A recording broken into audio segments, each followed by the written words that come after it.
Vamos con Liliana. Gracias, señor presidente. Buenos días, Liliana Noble de Pulso Saludable.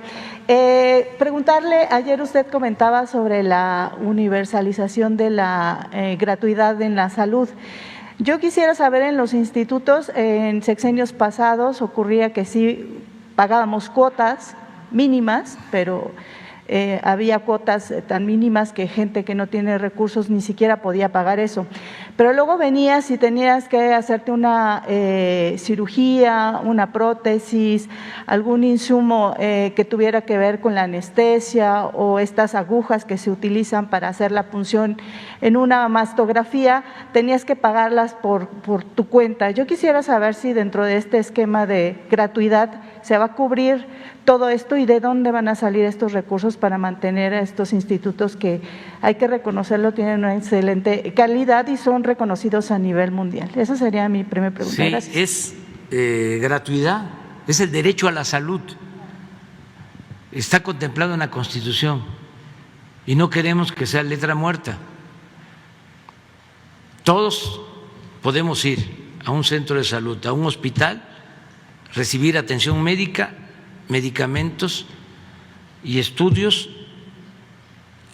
gratuito, de manera gratuita. Ese es el ideal.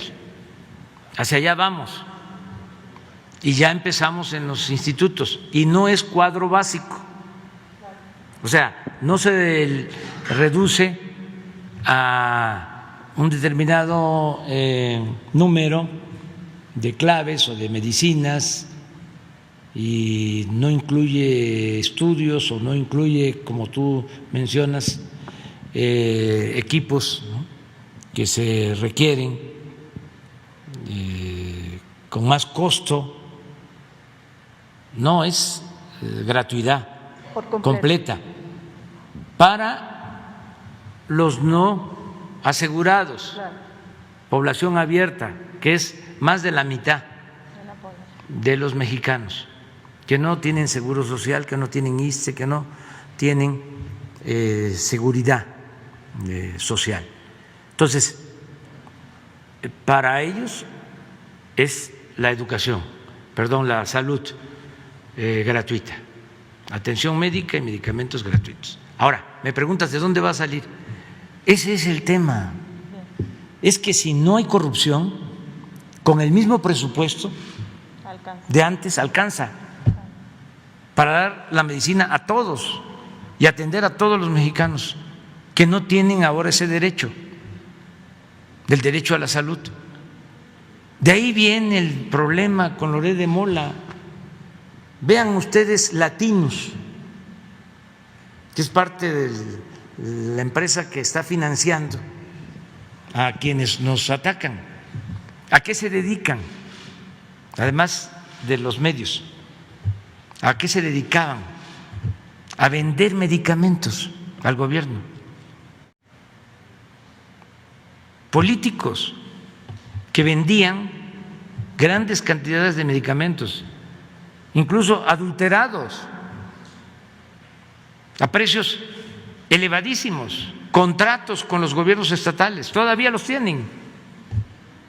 Entonces, como eso se termina, como ya no hay esa corrupción, porque era extremo, imagínense, robarse el dinero de las medicinas, pues lo hacían.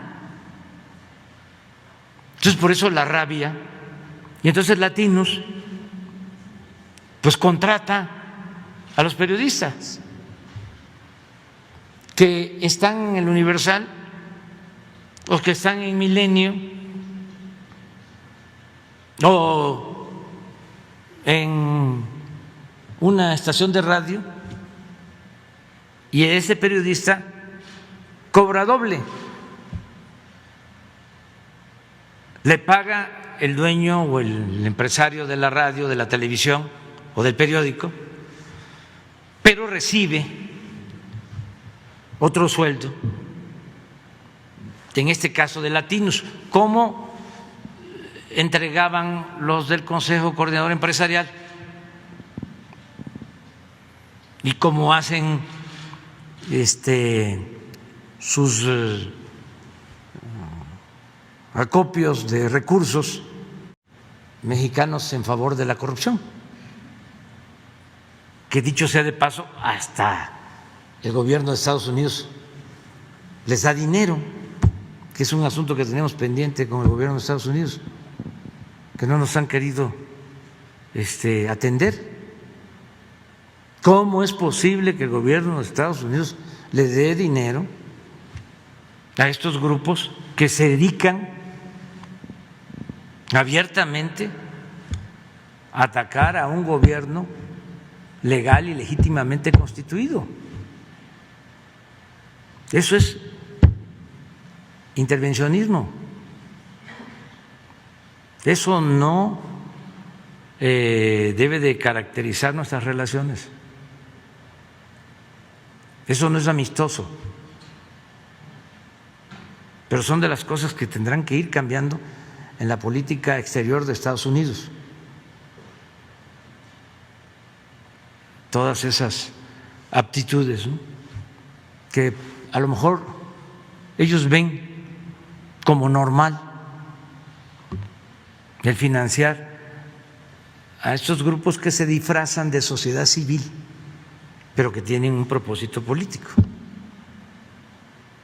Entonces, ¿de dónde sale el dinero para que se pueda garantizar la atención médica? Pues de no permitir la corrupción.